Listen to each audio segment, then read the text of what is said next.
O silêncio quebrado. A fuga que abalou os alicerces da monarquia britânica. Nos corredores do poder, onde o protocolo e a discrição têm sido os pilares da estabilidade durante séculos, alguns silêncios carregam mais peso do que palavras. Contudo, quando esse silêncio é quebrado, o eco pode ser devastador. Foi o que aconteceu com a recente fuga de informação que pôs em causa a coroa britânica e expôs não só a fragilidade da saúde do monarca, mas também as tensões internas que ameaçam fragmentar a família real a partir de dentro.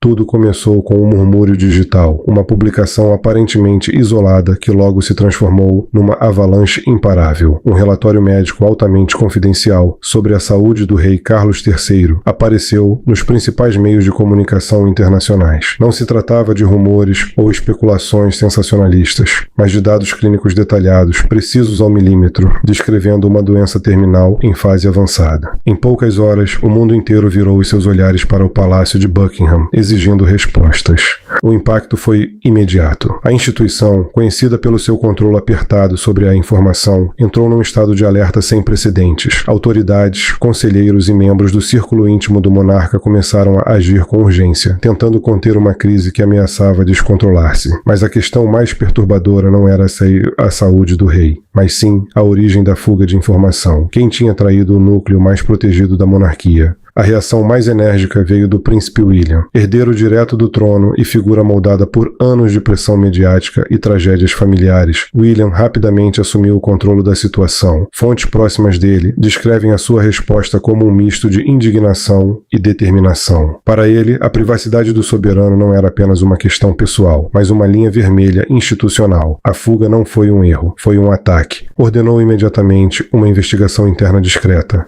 mas implacável. Cada detalhe do relatório vazado foi analisado, cada possível ponto de acesso foi revisto e cada membro do círculo íntimo foi sujeito a escrutínio. À medida que as peças começaram a encaixar, surgiu uma direção inesperada, apontando para uma figura central dentro do círculo real, a rainha Camila. A suspeita era tão perturbadora quanto irônica. À medida que a crise se intensificava, Camila mantinha uma presença pública constante, apresentando-se como o rosto sereno da monarquia no meio do caos. Ela comparecia a eventos, fazia declarações cuidadosamente ponderadas e projetava uma imagem de estabilidade e força. Para uns, era o comportamento de uma consorte dedicada, para outros, uma estratégia calculada.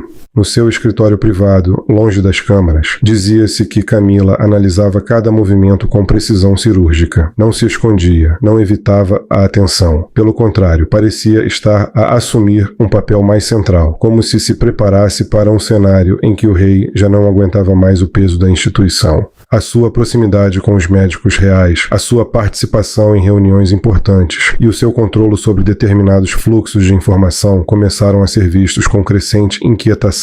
Enquanto isso, William revia os documentos vazados vezes sem conta. O que mais a perturbava não era apenas o conteúdo, mas o nível de detalhe. Aquela informação não estava sequer disponível para todos os altos funcionários do palácio. Apenas um círculo extremamente restrito tinha acesso a estes dados. E dentro deste círculo, as ligações conduziam inevitavelmente à rainha consorte. No entanto, precisamente quando as tensões atingiam o seu auge, surgiu um elemento inesperado, uma figura misteriosa que decidiu revelar informações cruciais diretamente a William. A identidade desta pessoa permaneceu oculta, mas a sua intervenção alterou o rumo da investigação. O que parecia ser um caso de traição interna começou a assumir nuances muito mais complexas. De acordo com esta fonte, a fuga de informação não foi obra de uma única pessoa, nem foi motivada simplesmente pela ambição de poder. Poderá ser uma operação mais ampla, uma manobra estratégica planeada para influenciar a futura transição da coroa. Neste cenário, Camila não seria necessariamente a autora, mas talvez uma peça num jogo maior, onde diferentes interesses disputam posições na nova ordem que inevitavelmente se seguirá ao reinado de Carlos. A revelação deixou William numa encruzilhada. Se agisse precipitadamente contra Camila, corria o risco de desencadear uma crise institucional sem precedentes. Mas se ignorasse os sinais de alerta, poderia permitir que uma ameaça mais profunda continuasse a operar nas sombras. A lealdade, a política e a própria sobrevivência da monarquia estavam entrelaçadas numa teia cada vez mais difícil de desvendar. William sentia uma profunda fissura a percorrer as paredes de pedra do Palácio de Buckingham. Não era uma fenda visível, nem algo que pudesse apontar. Era uma sensação, uma pressão constante que parecia emanar do próprio coração da monarquia, como se algo que permanecera unido durante séculos começasse, lentamente, a desfazer-se. A ruptura não começara com um escândalo público ou com uma evidente crise política. Nascera no seio da família. E, como todas as fissuras invisíveis, espalhava-se silenciosamente. A pesada porta de carvalho da Clarence House bateu com força, interrompendo o murmúrio de Londres e deixando lá dentro um silêncio denso e determinado. Na pequena sala de reuniões do segundo andar, mal iluminada por uma luz tênue, que se filtrava através de grossas cortinas de seda, Camila estava sentada à cabeceira da secretária. As suas mãos estavam cerradas com força, como se cada dedo guardasse um pensamento do qual não se podia dar ao luxo de se desprender. Não olhava para os rostos à sua volta. Um pequeno círculo de estrategas dos média, especialistas em moldar a opinião pública com precisão cirúrgica. Camila observava algo muito mais simples. Uma chávena de chá que já tinha arrefecido. A tênue nuvem de vapor que subia lentamente parecia ser a única coisa em movimento na sala. Ninguém falava, ninguém ousava. A espera não era desconfortável, era expectante. Era o silêncio antes de uma ordem que não tinha de ser explicitamente dita. Quando finalmente falou, não deu instruções diretas, nunca dava. Em vez disso, começou num tom suave, quase melancólico. Falou da fragilidade dos tempos modernos, de como a confiança pública podia ruir numa questão de horas, da necessidade de proteger a estabilidade emocional do país. Referiu o peso da história, o dever de evitar que o povo britânico sofresse choques desnecessários perante acontecimentos potencialmente significativos. Cada palavra era calculada, cada frase continha uma mensagem implícita. Não disse que a imagem do rei devia ser enfraquecida. Não disse que a sua figura deveria ocupar o centro absoluto da narrativa. Mas os presentes compreenderam perfeitamente. Era uma autorização silenciosa para construir uma nova percepção, uma nova realidade. Nos dias seguintes, a mudança foi quase imperceptível, mas constante. As manchetes começaram a transformar-se. Longos artigos apareceram nos jornais mais influentes, analisando em tom sombrio o declínio físico do rei, descrevendo longas horas em salas escuras, tratamentos discretos e agendas cada vez mais restritas. A imagem que estava a ser construída era delicada, mas poderosa. Um monarca cansado e frágil, cada vez mais distante da vida pública. Em contraste, Camila aparecia em todas as fotografias com uma presença imponente, sempre ereta, sempre com um olhar direto. Por vezes, representando o rei em acontecimentos importantes, outras vezes, simplesmente caminhando diante das câmaras, com uma calma que parecia cuidadosamente ensaiada. Não havia drama na sua postura, apenas determinação. De manhã, ela revia pessoalmente os rascunhos dos jornais antes da publicação. Os seus olhos detinham-se nos adjetivos: firme, serena, o pilar silencioso da monarquia. Quando se deparava com a manchete que dizia simplesmente "A rainha, a estabilidade em tempos de incerteza", uma sombra de satisfação cruzava-lhe o rosto. Não era um sorriso, era algo mais frio, mais calculado. Ela estava achando a construir uma realidade alternativa, uma em que o público começaria a aceitar, sem se aperceber, onde residia o verdadeiro poder. Contudo, mesmo dentro daquela engrenagem cuidadosamente concebida, algo começava a apresentar defeito. Num pequeno escritório escondido na ala administrativa do palácio, um jovem assistente de comunicação permanecia imóvel em frente a um ecrã intermitente. Não era ambicioso, nem particularmente corajoso. Era simplesmente alguém que tinha ido longe demais sem se aperceber. Testemunhara reuniões excessivamente sensíveis, ouvira conversas que nunca deveriam ter chegado a outros ouvidos, presenciara gestos que estavam longe de ser coincidência. O medo começou por ser um ligeiro desconforto. Depois, transformou-se em ansiedade, finalmente em pânico silencioso. Certa noite, quando o edifício estava quase vazio, tomou uma decisão que nem ele próprio compreendia totalmente. Inseriu um disco rígido externo no computador e começou a guardar ficheiros, gravações de reuniões, capturas de ecrã de e-mails, apontamentos internos escritos em linguagem ambígua, mas com intenções claras. Cada ficheiro copiado dava-lhe a sensação de estar a segurar uma bomba prestes a explodir. Não o fazia por justiça, fazia-o por sobrevivência. Entretanto, Camila não sabia de nada. Nessa mesma noite, no seu quarto, diante de um espelho alto que refletia cada detalhe com uma precisão implacável, ela observava o seu próprio rosto sob a luz dourada de um candeeiro antigo. As sombras acentuavam as linhas da sua pele, mas também endureciam a sua expressão. Sobre a cômoda, as joias reais repousavam como pequenos fragmentos de poder gélido. Ela estendeu a mão e tocou numa delas. O metal estava gelado. Não retirou a mão de imediato. Permaneceu assim, imóvel, como se precisasse de sentir aquela frieza para se lembrar de algo essencial. Na sua mente, uma única frase ecoava repetidamente. Se ela não controlasse a história devorava-a. Para ela, já não se tratava de sentimentalismo, não se tratava de casamento, lealdade ou sequer tradição. Era sobre sobrevivência, uma batalha silenciosa em que a fraqueza não era uma opção. Noutro lugar, longe daquele silêncio calculado, William estava sentado no seu escritório privado. A sala lembrava mais uma sala de estratégia militar do que o escritório de um herdeiro do trono. Jornais abertos, relatórios confidenciais e notas manuscritas estavam em cima da mesa. Cada manchete sobre a saúde do seu pai despertava um misto de raiva e tristeza que ele não sabia como conter.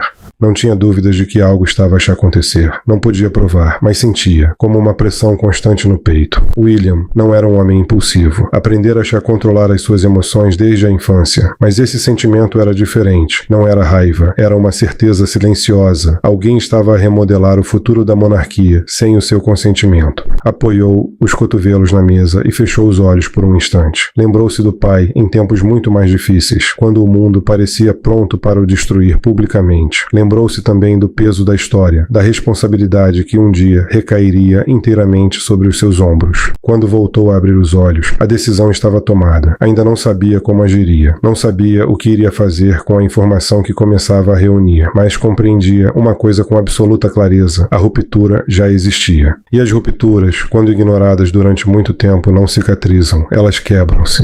Lá fora, Londres seguia o seu curso normal. Turistas passeavam em frente ao palácio, jornalistas procuravam declarações, cidadãos liam manchetes, alheios à batalha silenciosa que se desenrolava por detrás dos muros. Mas dentro daquelas antigas muralhas, algo tinha mudado para sempre. A monarquia não estava em crise por causa de uma guerra, de uma revolução ou de um escândalo internacional. Estava em perigo por algo muito mais subtil: a ambição silenciosa, o medo de ser esquecido e a luta para controlar a narrativa antes que o próprio tempo pudesse decidir.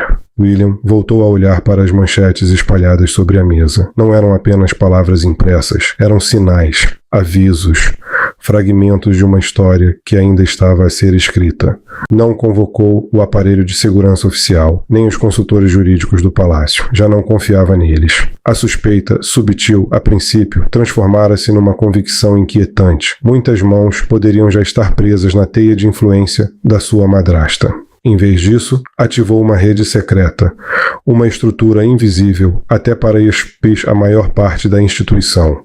Homens e mulheres cuja lealdade não era ao protocolo, mas à própria coroa. Ex-especialistas militares em cibersegurança, agentes com formação em inteligência, figuras apagadas dos registros públicos. Esta não era uma investigação administrativa, era uma operação de contra-espionagem. Nos dias seguintes, William manteve uma calma quase perturbadora. Assistiu a cerimônias, apertou mãos e sorriu para as câmaras com a precisão mecânica que lhe era esperada. Mas, por detrás daquela máscara, a sua mente estava completamente absorvida pelo funcionamento da investigação. Todas as noites, ao receber os relatórios encriptados, analisava-os com obsessiva meticulosidade, cruzando informações de horários, rastreando padrões e reconstruindo uma narrativa oculta sob camadas de engano. O conflito interno intensificou-se a cada documento. De um lado, o filho que desejava proteger a dignidade e a privacidade do pai doente. Do outro, o herdeiro do trono, que entendia que ignorar a traição era o mesmo que permitir que a instituição se desmoronasse por dentro. Logo, a suspeita deixou de ser mera intuição. Os especialistas começaram a rastrear pacotes de dados originários de dispositivos móveis não registrados dentro da Clarence House. A descoberta provocou uma onda de repulsa em William. Enquanto o seu pai lutava contra a dor e o cansaço da doença, alguém próximo dele estava a usar este sofrimento como ferramenta de manipulação política. A descoberta decisiva surgiu com a recuperação de um registro de comunicações apagado, escondido na cache de um servidor. Era um registro meticuloso de chamadas e mensagens, sincronizado com eventos públicos e reuniões privadas. Uma coreografia planeada para influenciar a opinião pública. O momento crucial era inegável. A primeira fuga médica ocorreu menos de 2 horas após uma reunião privada. Não havia margem para dúvidas. William levantou-se lentamente, caminhando de um lado para o outro no quarto com as mãos cruzadas atrás das costas. Cada passo no chão de madeira ecoava como um relógio a marcar o tempo, selando o seu destino. Aquilo já não era um conflito familiar. Era um ataque direto ao âmago moral da monarquia. Nesse instante, a sua madrasta deixou de ser uma figura familiar complexa. Transformou-se em algo completamente diferente, uma agente de poder fria e calculista, disposta a moldar o futuro do reino, mesmo à custa da dignidade do presente. Ao fechar o dossiê verde escuro, o clique seco da tampa pareceu selar um veredito. Ele sabia o que viria a seguir. As salas de interrogatório do Serviço Real de Segurança, escondidas em áreas do palácio não mostradas em qualquer planta oficial, tornaram-se o palco seguinte. Sem janelas, com iluminação branca constante, o ar naqueles espaços parecia denso, quase sólido. Um a um, os membros da equipa de comunicações privadas foram convocados, sem avisos, sem advogados, sem protocolo. Os interrogadores não elevaram a voz. Eles não precisavam. O poder residia nas provas. Documentos, registros, cronologias que se encaixavam com uma precisão implacável. O silêncio entre as perguntas era mais perturbador do que qualquer ameaça. Um jovem funcionário, que até então se considerava um leal guardião da discrição, começou a desmoronar-se. As suas mãos tremiam. O seu olhar evitava a câmara que registrava cada segundo. Não foi a intimidação que o quebrou, mas o peso insuportável da verdade exposta diante dele. Finalmente falou. Descreveu reuniões noturnas, instruções ambíguas, transmitidas com gestos quase imperceptíveis, decisões que nunca foram registradas por escrito, mas que todos compreendiam. Não havia documentos assinados, não eram necessários. A intenção era clara: preparar o terreno para um futuro sem o rei. À medida que as confissões se acumulavam, a rede fechava-se. E ela sentiu isso. Nos corredores do palácio, algo tinha mudado. Os sorrisos desapareceram. As reverências tornaram-se mecânicas. As conversas cessavam à medida que se aproximavam. Portas que antes se abriam sem esforço, fechavam-se agora com uma pontualidade quase calculada. O poder, compreendia ela, não é apenas exercido, também é percebido quando começa a desvair. William observava tudo à distância, como um estratega que contempla o resultado de um jogo meticulosamente planeado. Sabia que o próximo passo não seria silencioso. A verdade, uma vez exposta, não podia ser controlada, só poderia ser libertada. Nas estruturas de poder mais antigas, a queda raramente é estrondosa. Não há gritos nem explosões visíveis, mas um processo lento, quase imperceptível, onde as alianças se dissolvem e a confiança se evapora. Assim começou o isolamento da rainha Camila, não como um castigo declarado, mas como um afastamento silencioso do apoio que durante anos sustentara a sua posição no seio da monarquia. Os conselheiros mais próximos do rei, aqueles que antes partilhavam com ela todas as decisões estratégicas, começaram a desaparecer do seu cotidiano, não fisicamente, mas no seu comportamento. Sempre ocupados, sempre pressionados por outras responsabilidades, sempre inacessíveis. Era uma forma elegante, mas implacável, de exclusão. Um laço invisível que se apertava pouco a pouco, restringindo a sua margem de manobra, sem necessidade de um confronto direto. Entretanto, noutra parte do palácio, o destino da rainha consorte começava a ser selado com provas concretas. Um membro da equipa de comunicação, consumido pelo medo de ser acusado de traição, tomou uma decisão que viria a mudar o rumo dos acontecimentos. Entregou provas cruciais, uma série de e-mails encriptados e memorandos internos, escondidos num serviço de armazenamento pessoal. Estes arquivos documentavam não só conversas, mas também intenções, Foi nesse momento que o príncipe William se tornou o foco de uma revelação que já não podia ser contida. Sentado na penumbra de uma sala, mal iluminada pelo brilho azul de um ecrã, reviu cada documento linha a linha. Ele não procurava interpretar, procurava confirmar. E o que descobriu foi para além de qualquer suspeita anterior. Os arquivos descreviam uma coordenação meticulosa para gerir o momento e a forma como a saúde do rei Carlos III seria revelada ao público. Mas esta não era uma estratégia de transparência institucional. Uma frase breve, mas devastadora, resumia o verdadeiro propósito. Deve-se criar a percepção de que Sua Majestade já não é capaz de governar. Aquelas palavras não eram um aviso ou um prelúdio, eram uma sentença de morte. Nesse momento, a natureza do conflito mudou. Já não era uma disputa interna ou uma divergência de opiniões. Era, no fundo, uma tentativa deliberada de corroer a autoridade de um monarca vivo. Uma manobra que, a confirmar-se, equivaleria a uma forma moderna de usurpação, executada não com exércitos, mas com informações. William permaneceu imóvel durante vários minutos. A indignação manifestou-se não em gestos explosivos, mas em absoluta imobilidade, na rigidez da sua expressão. Na sua mente, toda a possibilidade de reconciliação desapareceu. O que tinha em mãos, um disco rígido, contendo provas irrefutáveis, não era apenas um conjunto de dados. Era o peso simbólico da coroa e a responsabilidade de a proteger. A decisão era inevitável. Não haveria acordos secretos nem soluções discretas. A verdade tinha de ser revelada.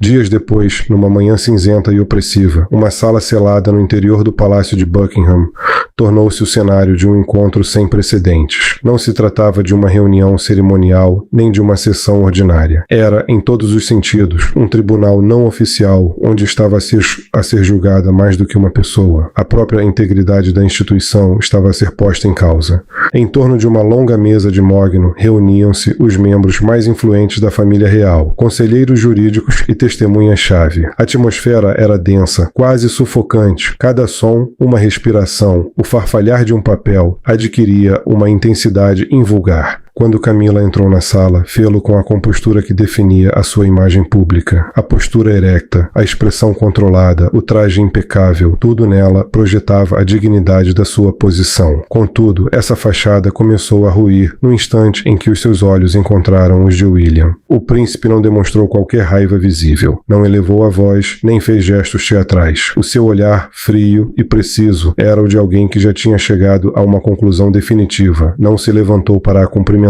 Não houve cortesias, apenas silêncio. Quando a sessão começou, William não fez acusações diretas. Em vez disso, apresentou provas. Uma após outra, as provas apareciam num ecrã.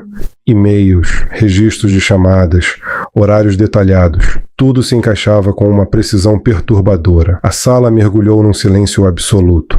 O momento mais chocante surgiu com o testemunho gravado do oficial de comunicações. A sua voz, trêmula mas clara, descreveu como certas instruções tinham desencadeado uma campanha cuidadosamente planeada para minar a imagem do rei. Não se tratava de ações isoladas, mas sim de parte de um padrão coerente. Camila, até então imóvel, começou a mostrar sinais de tensão. Os seus lábios cerrados perderam a cor. Procurou apoio nos rostos que a rodeavam, mas não encontrou nada além de olhares desviados ou gestos de profunda decepção. Ela tentou defender-se. Falou do dever, da estabilidade, da necessidade de preparar a instituição para um futuro inevitável. Mas todos os argumentos foram desmantelados com provas concretas. Não havia espaço para interpretações. Quando a declaração incriminatória apareceu ampliada no ecrã, qualquer tentativa de justificação desmoronou. Já não havia qualquer possibilidade de ambiguidade. O golpe final deu-se com a apresentação de comunicações secretas entre o seu círculo mais próximo e certos órgãos de comunicação social, enviadas poucas horas depois de ter recebido diagnósticos médicos confidenciais. Isto não foi gestão de crise.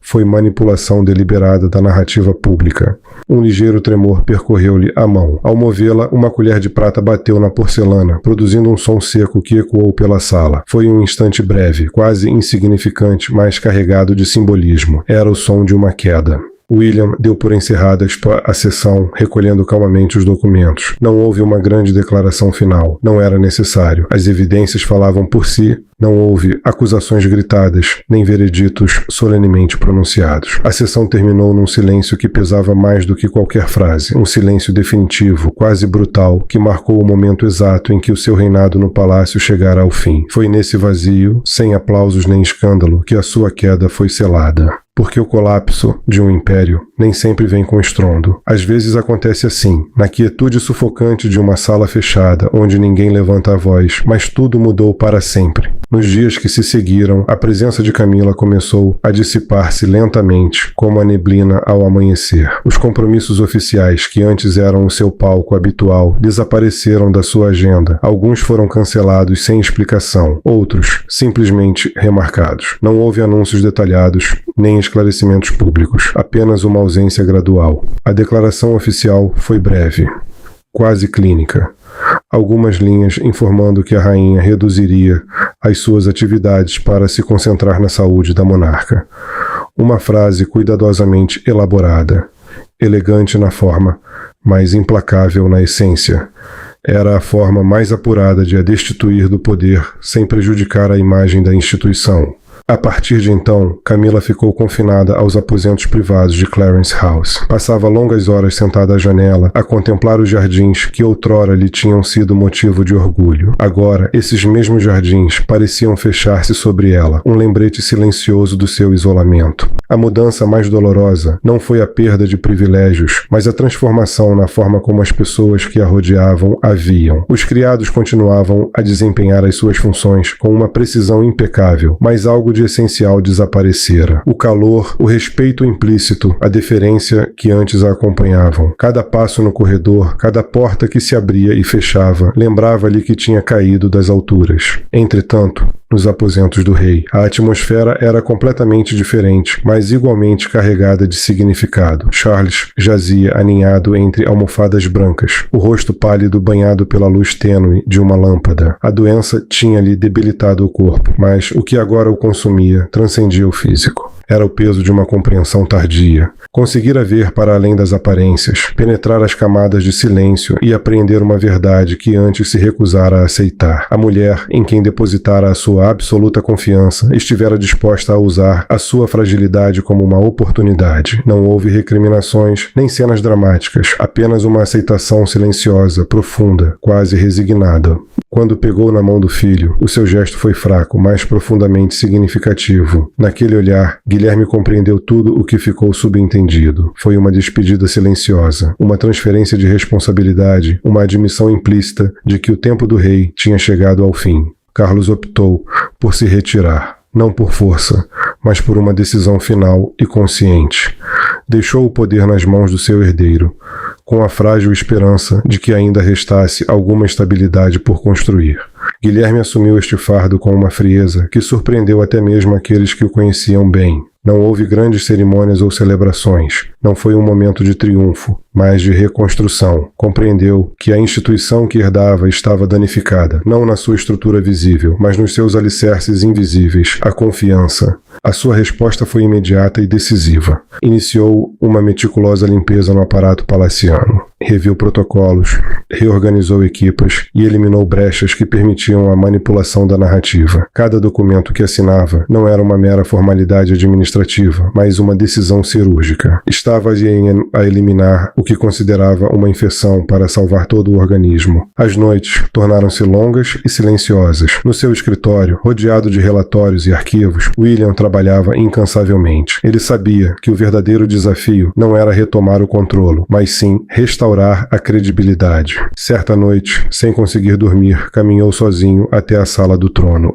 A sala estava vazia. A luz do sol filtrava-se pelas altas janelas, projetando longas sombras no chão de mármore. O trono, imponente e solitário, parecia observá-lo em silêncio. Não era apenas um símbolo de poder, era também uma lembrança do isolamento que o poder acarretava. Aproximou-se lentamente e tocou com a mão no apoio de braço de veludo vermelho. O contato foi frio. Naquele instante, compreendeu algo essencial. O poder não era um privilégio, mas um fardo. E a verdade, embora necessária, tinha um preço. Lá fora, o país dormia, alheio a tudo. A vida seguia o seu curso normal, mas, dentro daquelas paredes, acabara de ocorrer uma profunda transformação. William sabia que a confiança, uma vez quebrada, nunca mais se restabelece. O seu futuro como líder começaria sobre fragmentos, não sobre certezas, e, no entanto, não havia alternativa. Seguir em frente era a única opção. Respirou fundo e fixou o olhar no horizonte invisível que se abria diante de si. Uma nova aurora aproximava-se, mas não trazia consigo promessas de calma, mas antes a responsabilidade de reconstruir, a partir das ruínas silenciosas do que outrora fora.